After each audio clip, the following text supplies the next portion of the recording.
My husband smirked at me across our kitchen table and said the words that would haunt me for the rest of my life: "Get comfortable being homeless, Claire.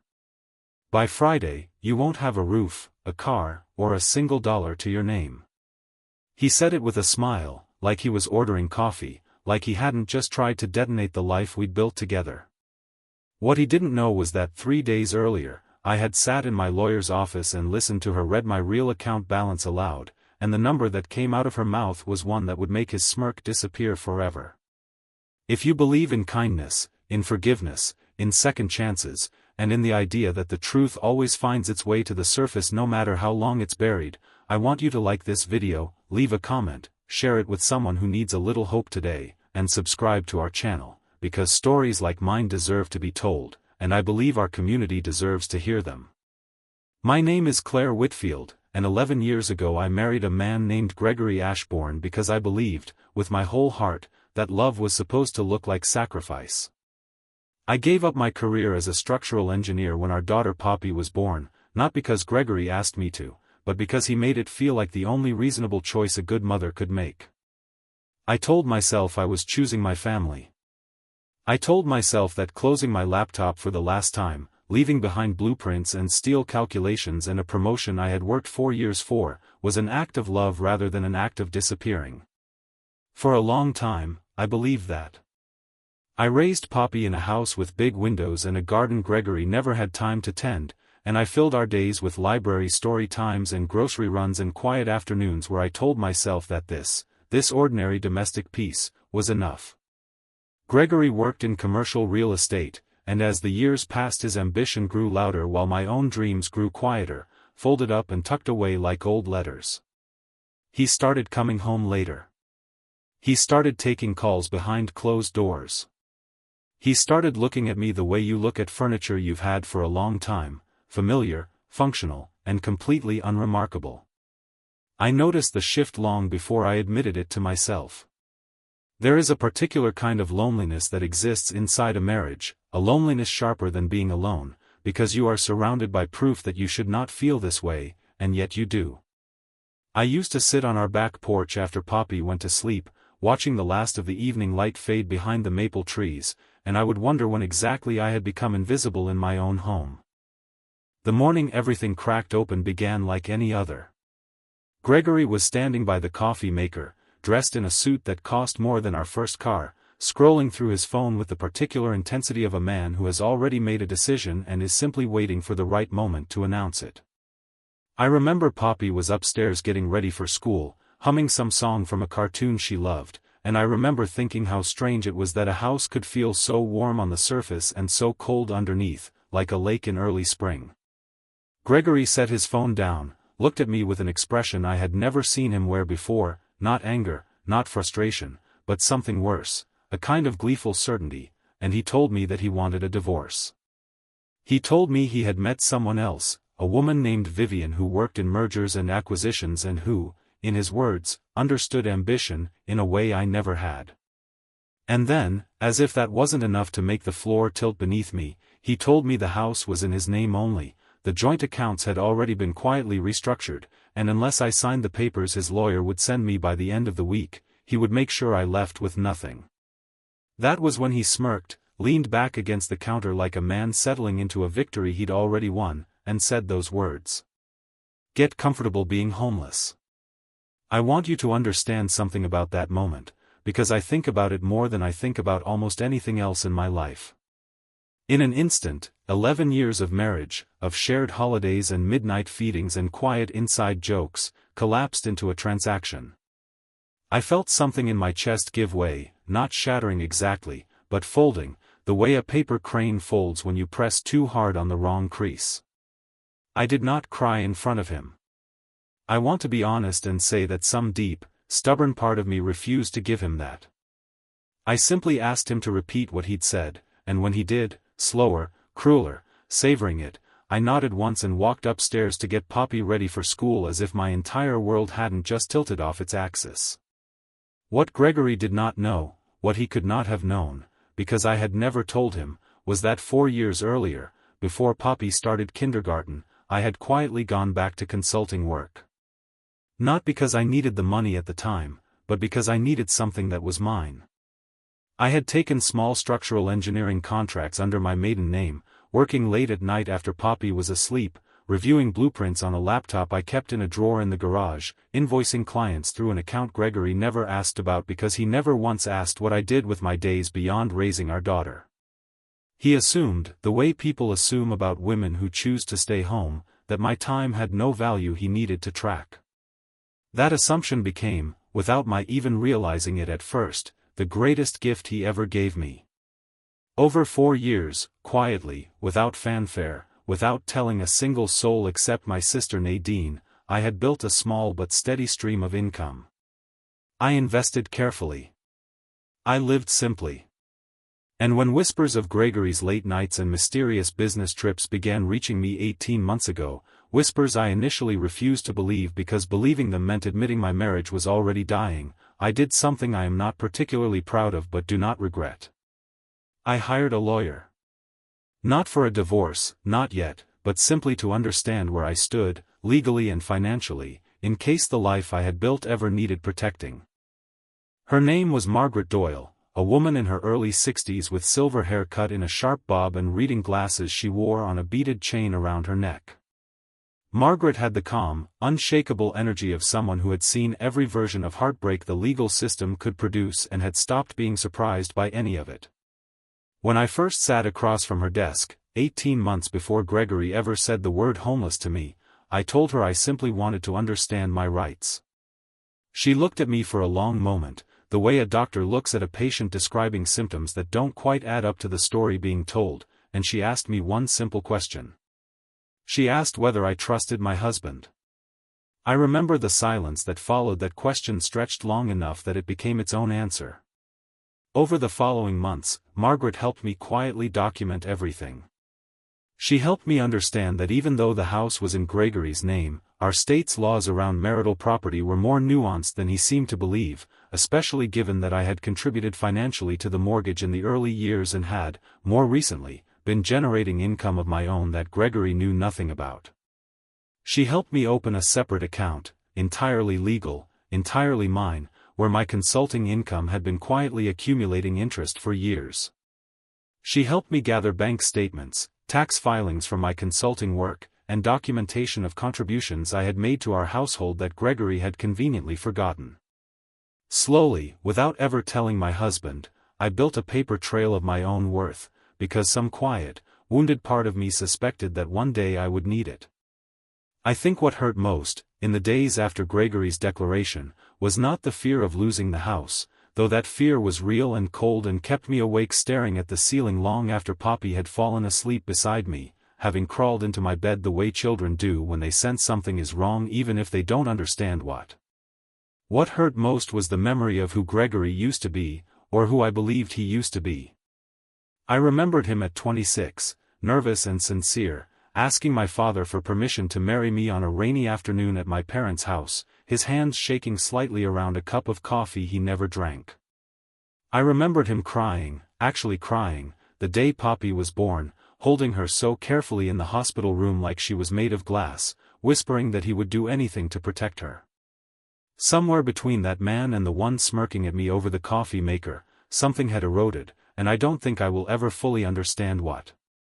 Poppy was 7 years old when all of this happened, old enough to sense tension in a house but young enough that she still believed, fiercely and simply, that her parents loved each other because that is simply how the world was supposed to work. She had her father's dark curly hair and my quiet, watchful eyes, and in the days following Gregory's ultimatum, she began asking questions I didn't know how to answer. She asked why Daddy was sleeping in the guest room. She asked why I had started making phone calls in the garage with the door shut. She asked, one evening while I was tucking her into bed, whether we were going to have to move, and I remember the way my throat closed around the answer I gave her, which was some version of everything is going to be okay, spoken with more conviction than I actually felt in that moment. Gregory's lawyer sent the papers exactly when he promised, on a Friday afternoon, delivered by courier while I was in the garden trying to distract myself by pulling weeds that didn't need pulling. The papers were aggressive in the way only lawyers paid by wealthy, wounded egos can be. They claimed the house, the vehicles, and the majority of retirement savings as Gregory's separate property, framing my 11 years of homemaking and childcare as, in their words, non-financial contributions of limited quantifiable value. I remember reading that phrase standing in my garden with dirt still under my fingernails, and something inside me that had been bending for months finally, quietly, stopped bending. I called Margaret that same afternoon, and for the first time since Gregory's announcement, I heard steel enter my own voice, a steel I hadn't known I still had. Margaret and I met 3 days later in her office, the same office where, 18 months earlier, she had asked me whether I trusted my husband.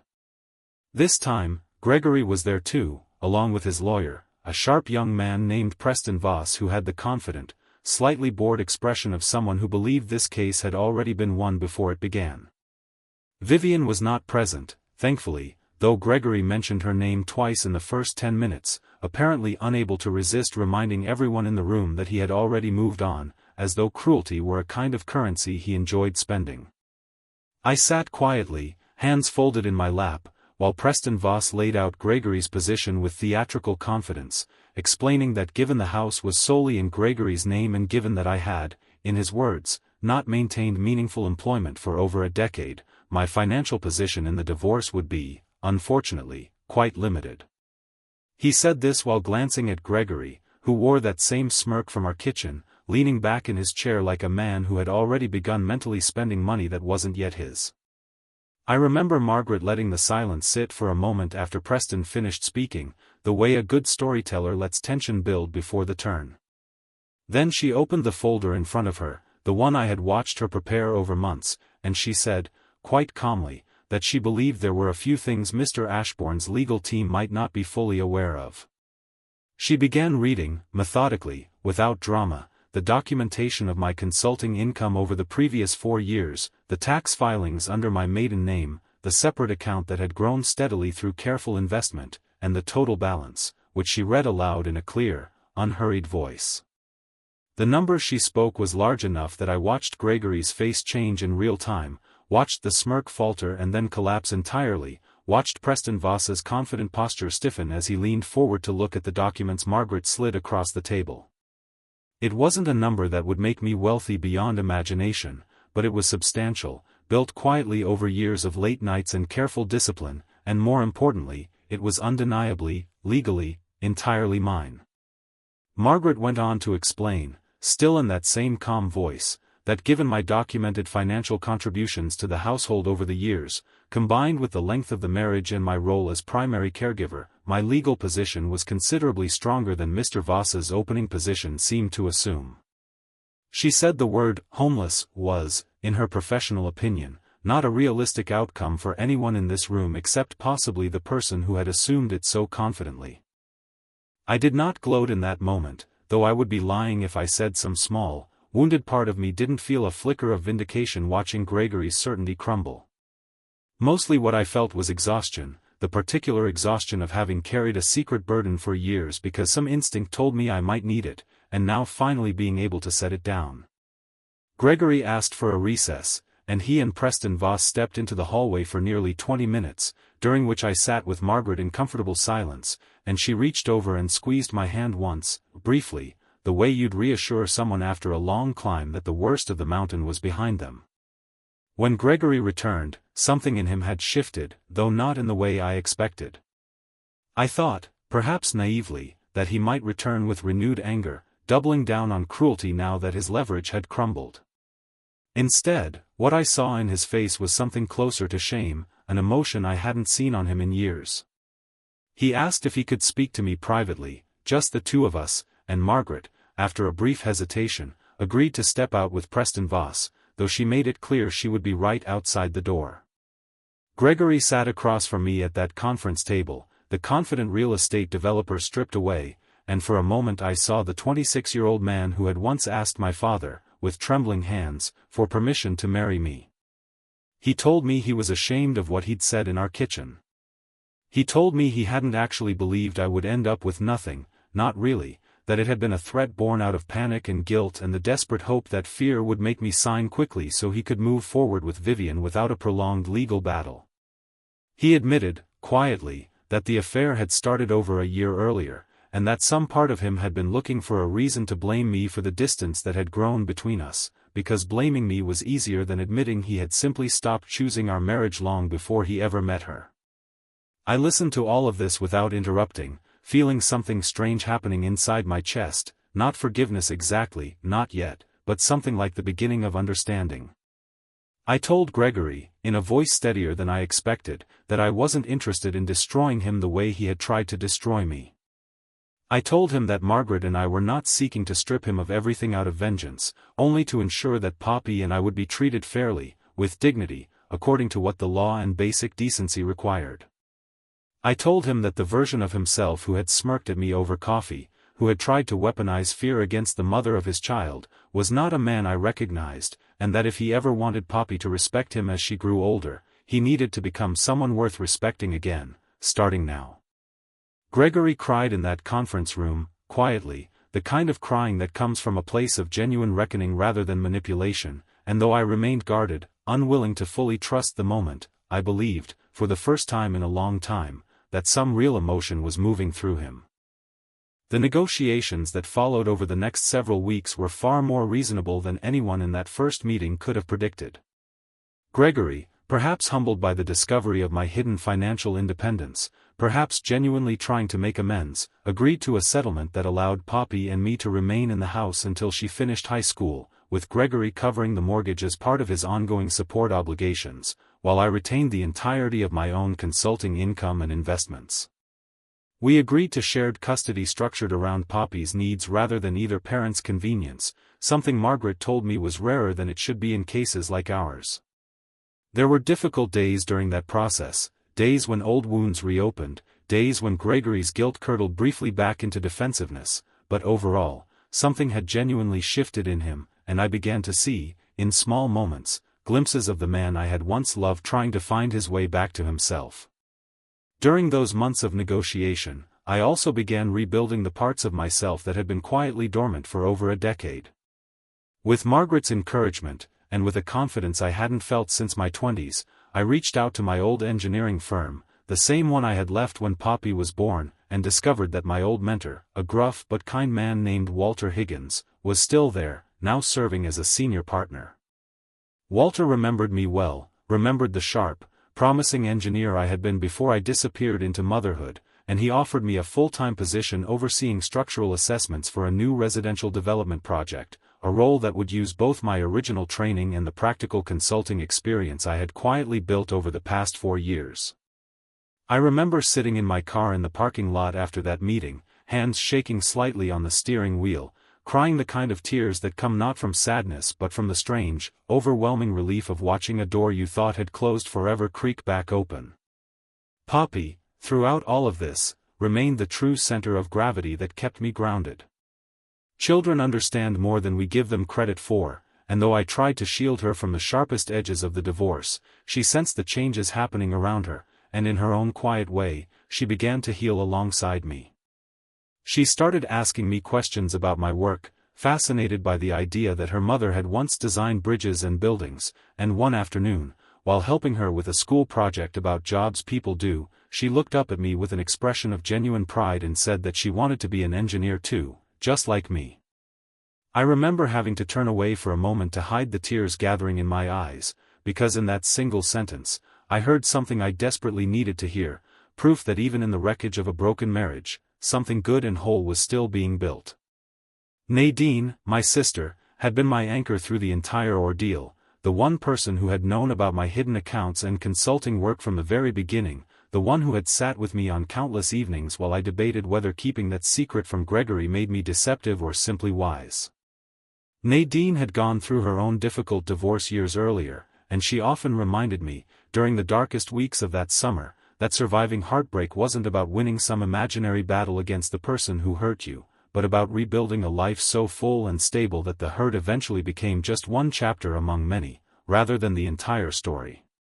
Her words became a kind of quiet mantra I repeated to myself during the hardest nights, when doubt crept in and I wondered if I had done the right thing keeping so much hidden for so long. As autumn arrived and the legal proceedings moved toward their final resolution, something unexpected happened that reshaped the entire trajectory of the story I thought I was living.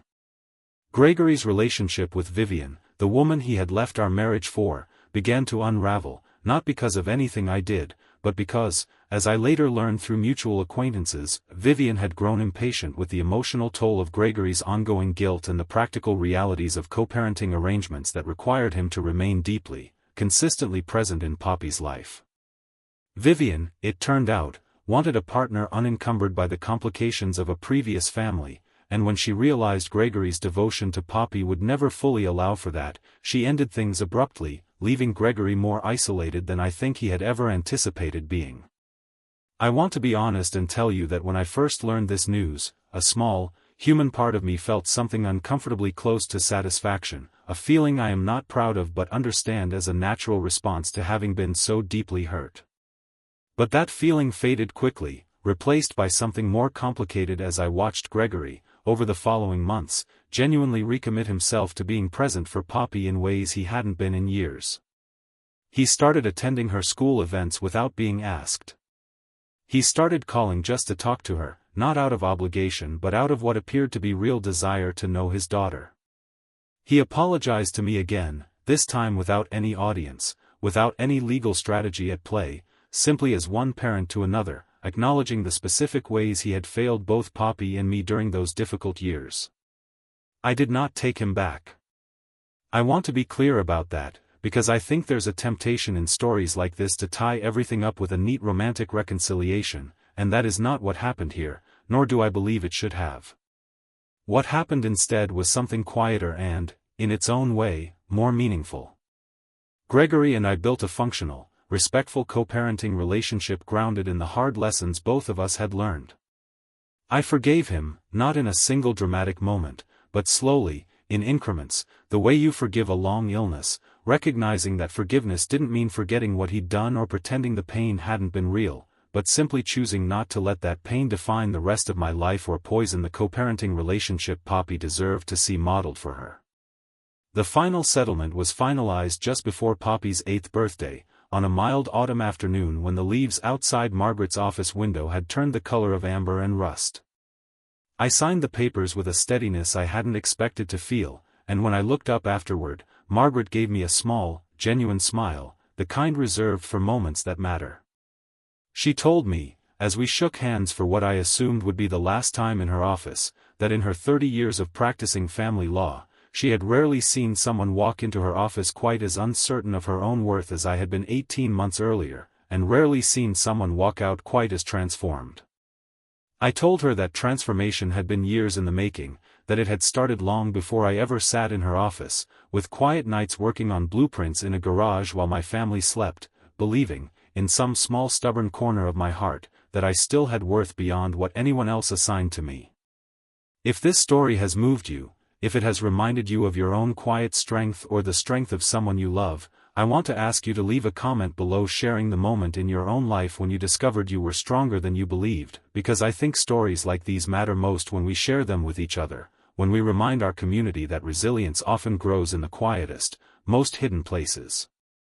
The following spring, nearly a year after Gregory first smirked at me over that coffee maker, I stood in the backyard of the house Poppy and I still called home, watching her run through the sprinkler with the same wild, unfiltered joy she'd had as a toddler, her laughter rising into the warm afternoon air like something solid and real. Walter had promoted me by then to lead structural engineer on the residential development project, a role that paid more than I had ever imagined earning again, and one that filled me with a sense of purpose I hadn't felt in over a decade. Gregory had started dating again, more cautiously this time, and though I couldn't predict what his future held, I could see, in the way he showed up for Poppy's soccer games and school plays, that whatever growth had begun in that conference room the day Margaret read my account balance aloud, had continued to take root in him. I think often about what would have happened if I had never quietly built that separate financial life, if I had trusted blindly and left myself with nothing to fall back on when Gregory's true character finally revealed itself. I don't say this to suggest that love should always be approached with suspicion, because I don't believe that, and I don't want anyone listening to this story to walk away believing that vigilance and love are opposites. What I learned, through all of this, is that loving someone fully does not mean erasing yourself in the process. It does not mean assuming that your own worth, your own skills, your own quiet contributions to a life you built together, hold no value simply because no one else is counting them. I spent years believing that staying home with Poppy meant I had nothing else to offer, that my identity as an engineer, as a person with ambitions and capabilities beyond motherhood, had to be permanently set aside. What I discovered, in the wreckage of my marriage, was that I had never actually lost that identity at all. I had simply hidden it away, quietly, patiently, waiting for the moment I would need to reclaim it.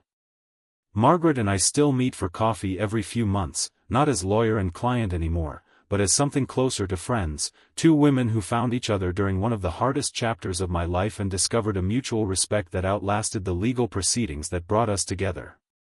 She told me once, over coffee on a rainy autumn afternoon nearly 2 years after everything had settled, that the cases she remembered most vividly over her long career weren't the ones with the biggest settlements or the most dramatic courtroom moments, but the ones where she watched someone rediscover their own strength in real time, the way she'd watched me do.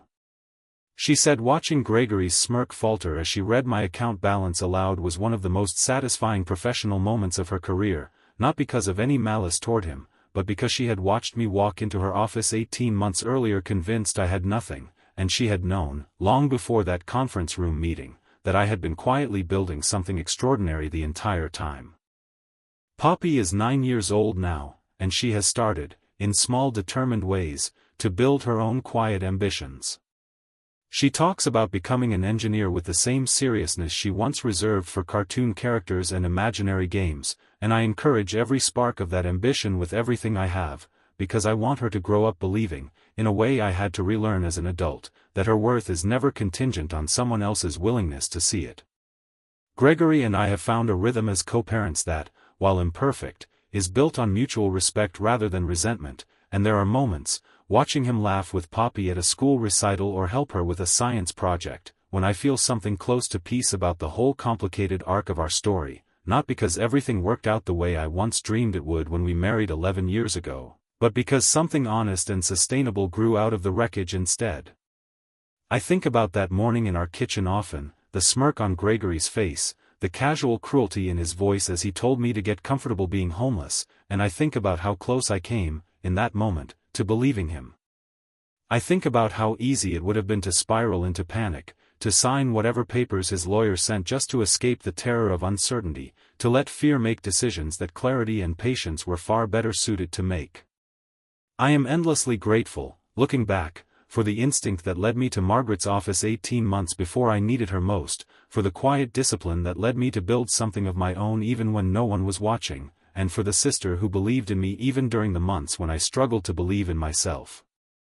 If you have ever felt invisible in your own life, if you have ever wondered whether the sacrifices you've made for the people you love have quietly erased who you used to be, I want you to hear this clearly: those sacrifices do not define the limits of your worth, and it is never too late to reclaim the parts of yourself you set aside.